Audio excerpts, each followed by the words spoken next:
When I look back at the episode now, I'm like, do the creators know what colorism is?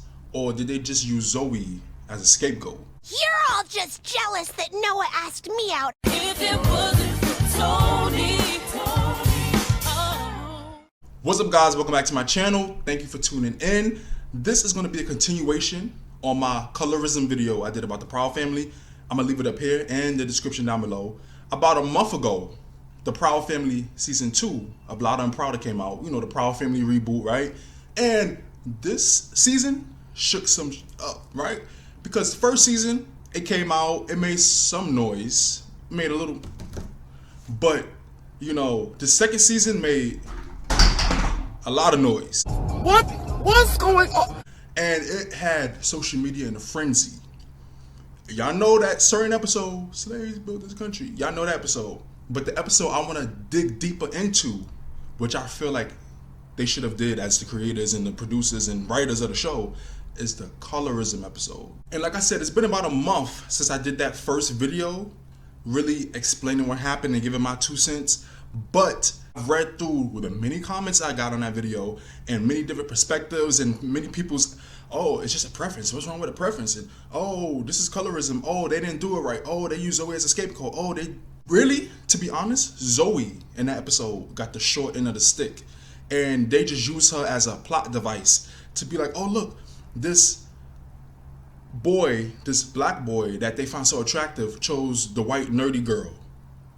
You know, any other time it wouldn't matter, but because this is the boy they were all after, he was famous, he was popular, and as Penny said, they thought he was so cute, right? Noah Barker from Outer Things? Oh, he is so cute. He chose Zoe, the redhead with freckles and glasses and braces and all this, and it's like, you chose her over us? Reason why I call it the colorism episode is because a few months ago, before the second season came out, I watched interviews with the producers and the creator and the director of the show talking about, oh yeah, this new season, we got this coming up, we got that coming up, we got a colorism episode coming up, and I'm like, wow, colorism episode.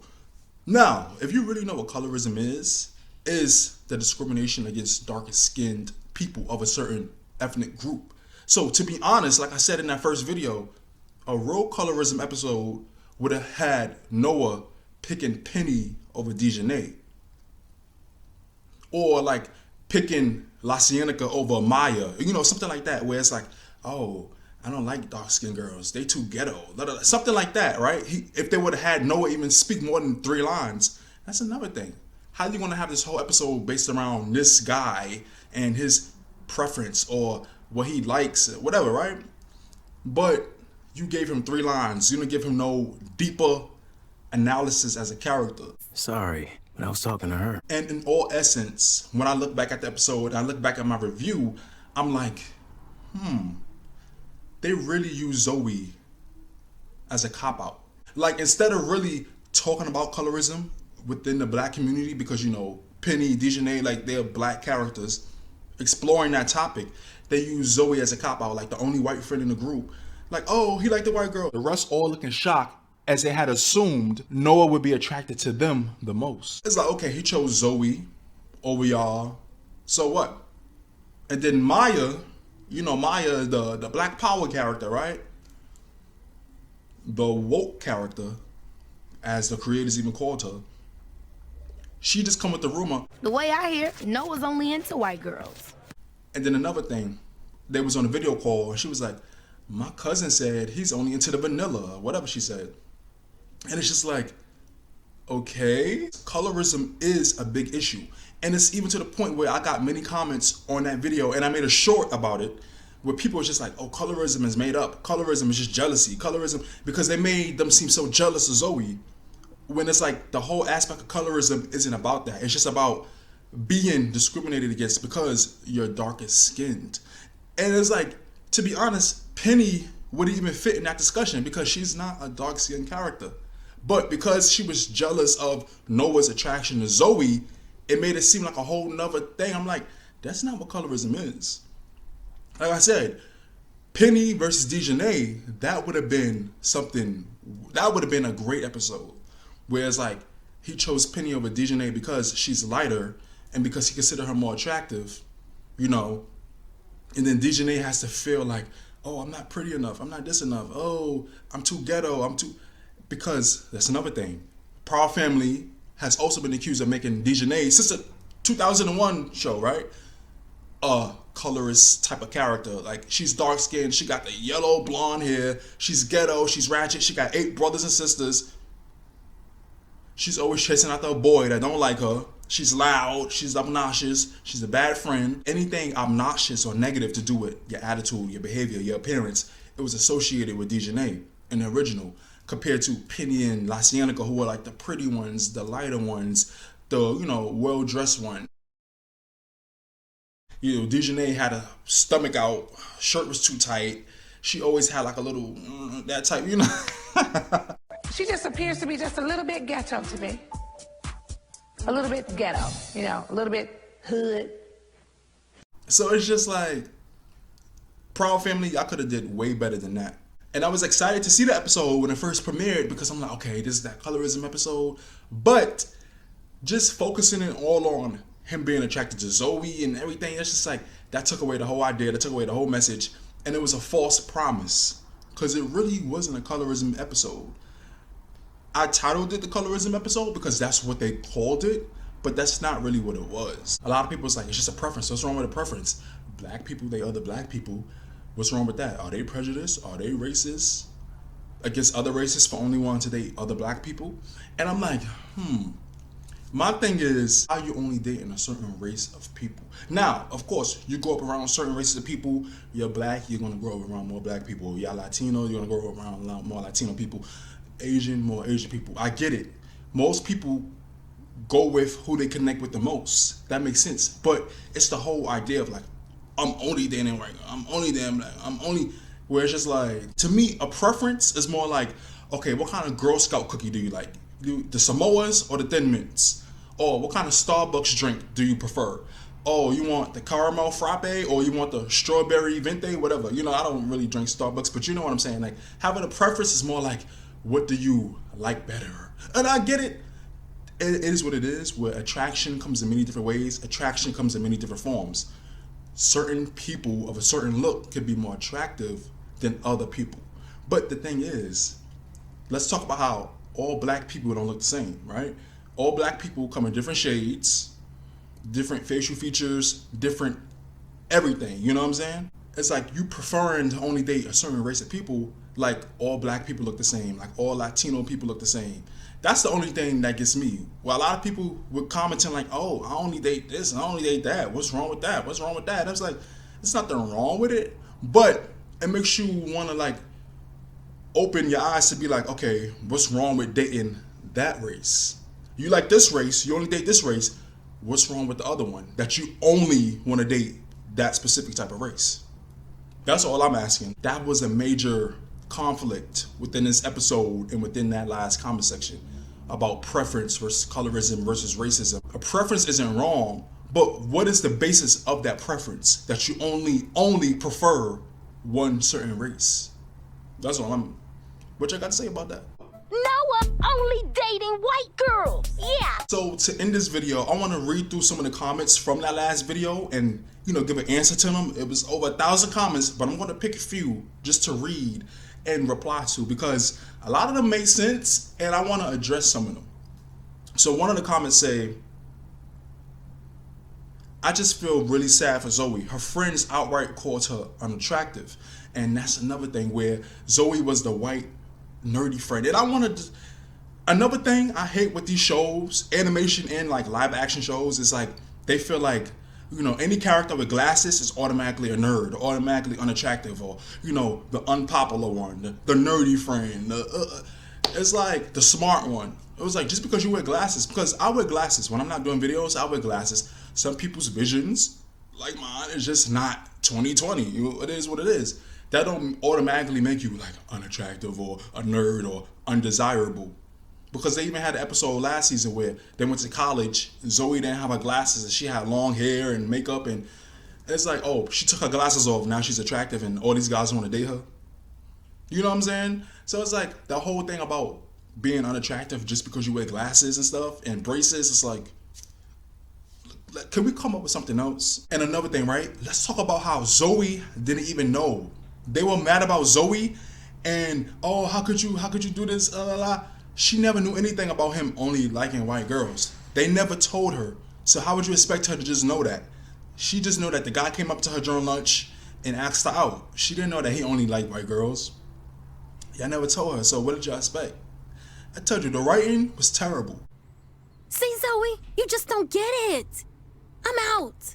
Another thing, Penny and Dejanay already had boyfriends. So it's like, how are you gonna get upset and like jealous about this guy not asking you out to the dance when y'all had boyfriends yourself? I'm gonna need a new dress because I know he's picking me. Keep in mind, both Penny and Dejanay already have boyfriends, but I guess they just don't compare to Noah, who they find more desirable and attractive. Old school. Boy, bye. Noah suddenly makes a grand entrance, and I want to key in on how the producers knew to make him light-skinned with lighter eyes and curly hair. As in the black community, that's considered the genetic jackpot to some. Even compared to Kareem and Darius, Penny and Dejanay's boyfriends with darker skin tones. Darius even having lighter eyes himself. Y'all believe this shit? Can y'all believe this shit? And somebody else left a comment saying, damn, they really did turn poor Zoe into a racial punching bag in a new series. And I'm like, honestly, from this episode alone, they really did. And that's the whole thing with the whole colorism discussion.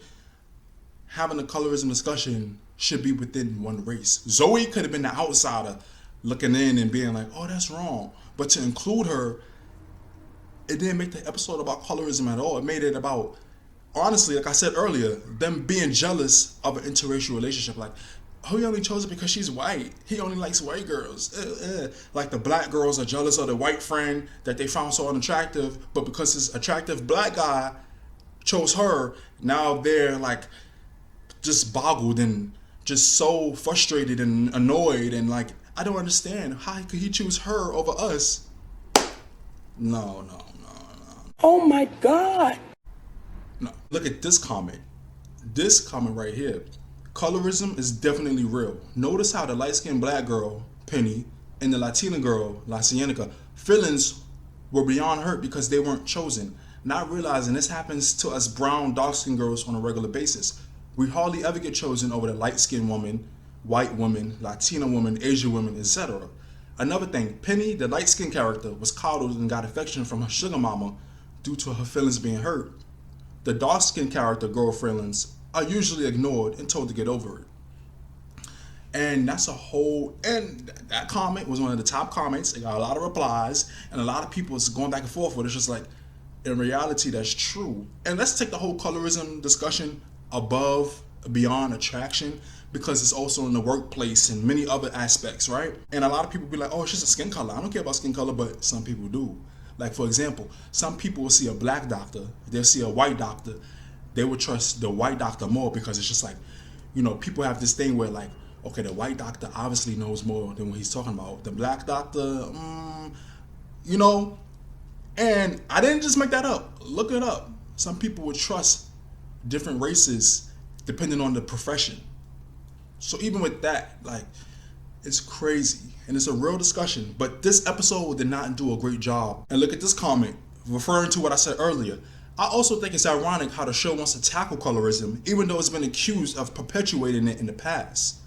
I believe the only reason why Zoe was demonized was because the main character, Penny and La Cienega, will usually benefit from colorism. I said before, if you really want to talk about colorism, Penny and La Cienega would benefit from it. They would be the chosen ones. So for them to be the ones that's jealous and, oh, he only likes white girls, it's like, that's not what colorism is. If Dejanay was the one that he didn't like because he liked them better, that would have been a more interesting episode and a more realistic episode. You know what I'm saying? It's just like, in the last comment, which I want to address, which ties everything on together, is Zoe made a good point about Myron. The only reason they got upset over Noah was because he was conventionally attractive. If Myron had the same reasons, I doubt they would have taken it so personally. Noah is definitely shallow, but they really did Zoe dirty. And for more context, Myron is the black nerdy guy of the show, of the friend group. You know, he's short, he got buck teeth, he got big glasses, and he, you know, that type. At the end of that episode, they had Zoe and Myron come together like, okay, these two people belong together. Like, okay, you had a chance with this guy that everyone liked, but let's be realistic. You and Myron belong together because y'all have the same type of attractive level. You know what I'm saying? Glasses and nobody really pays attention to you unless they need help with homework, or you're just there, you're tagging along. But when it comes to dating, many other people said if Noah looked like Myron, people wouldn't care. And that's another thing where it's like there was low-key colorism in what Penny and Dejanay characters were doing. I don't know if the writers intended to do that, but it's like this lighter skinned guy, y'all just fell in love with him over your own boyfriends who are darker skinned, right? But it's like Myron, who was also darker skinned, if he was Noah, if he was the popular one, y'all wouldn't really care because y'all didn't find him attractive. Now him and Zoe being together at the end, y'all didn't care because it's like, oh, who wants Myron? Who wants Zoe? They belong together. Two peas in a pod, fit together. But Noah, who had those features that they found more attractive, was like, how could you dare want her? How could you dare pick her to go to the dance? So it's just a whole convoluted mess. So when you really look at the episode as a whole and you really dig into certain plot points and you look at this and look at that, the episode was a mess. And honestly, this was the opportunity for the Proud family to really make a statement about colorism, but instead they used their white character as the scapegoat, and it just really muddled the message that they could have presented, or having people know what colorism really is, and it turned into like a jealousy episode, and it further perpetuated that black women are jealous, and black women are like, oh, this guy don't like me, oh my god, they're the unchosen ones, and white girls and preference, and it was a mess. It was a mess, honestly. And I reviewed the episode in good faith. I looked at the episode in good faith, but I'm just like, episode was a mess. And there's no word yet, but hopefully they come back for a season 3. Hopefully they watch these videos. Hopefully they get the feedback and they change some things around, because this last season, like I said, it made some noise, but it wasn't the best type of noise. And Disney is really unpredictable. They could be like, oh yeah, we got a lot of attention, let's do a season 3. Or they could be like, damn, we got a lot of attention, but it was negative. So yeah, this is y'all last season. If they come back for a season 3, I want sharper writing, better plot points, and I want to dig deeper into other characters. We know Penny is the main character, but it's like, okay, give us a backstory on Maya and her adoptive family. Why did the mother parents get them up for adoption, her and the brother? Or go deeper into Wizard Kelly. Give us a Zoe episode about her life. You know what I'm saying? Or give us an episode about Myron. Like really dig deep into these. Or bring Sticky back. Really dig deeper into these characters. Or an episode about Michael. Really dig deep into these characters, because it's like this show has a lot of people's attention. This season had a lot of people's attention. This episode had a lot of people's attention, but the outcome could have been way better if they presented and wrote the episode better. Colorism is a real issue, not only in the black community either. This is a worldwide issue.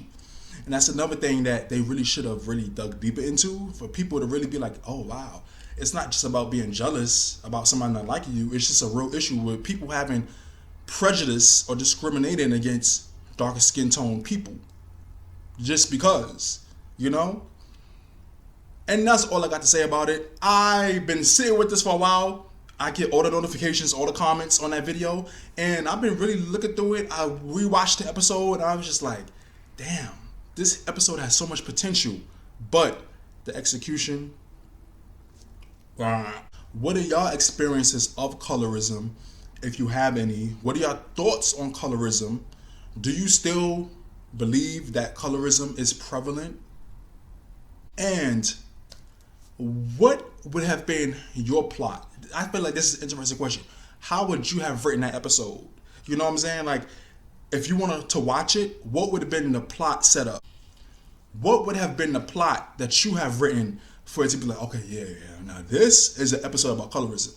Because they didn't really do a good job at discussing it. And if the Proud family, Louder and Prouder, comes back for season 3, what episode ideas would y'all like to see? Please leave your thoughts down below, and don't forget to comment, like, subscribe, and hit the notification bell. Thank you for watching and listening. I'll see y'all in the next video.